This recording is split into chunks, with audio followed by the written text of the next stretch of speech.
কথা হচ্ছে বাংলাদেশে গেলে যারা যারা টোল করছাও তাদেরকে বলতেছি ভাই দিল কমতি দিল বুঝিলাও গা। আর এই যে চা খাচ্ছি, এই চা আমি চা আর মনে করেন একটা কাহিনী আছে। কাহিনী হচ্ছে বাংলাদেশের খেলা এর আগেও মিলাদিন দেখছি, ঠিক আছে? মানে পুরা দিন একটা দিনও পুরা ম্যাচ দেখিনি, আর আজকে একটা বলও মিস করিনি। যখন বাংলাদেশ 208 রানের টার্গেট দেয়, মিলা মানুষ করছে যে হেলেই রানের ক্যারিবিয়ানের মেয়েরা 10 ওভারই খেলা শেষ করে দিবে নি।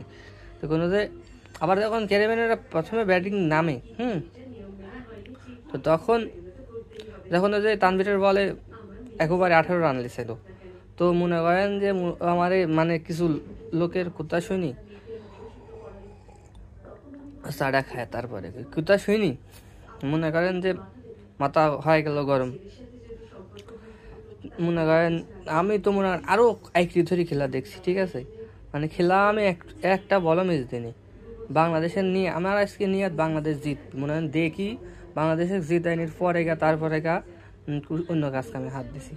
এক কথা বাংলাদেশ অলওয়েজ বাংলাদেশ, ঠিক আছে? টোল করি যাই করি বাংলাদেশ মন থেকে সাপোর্ট করি।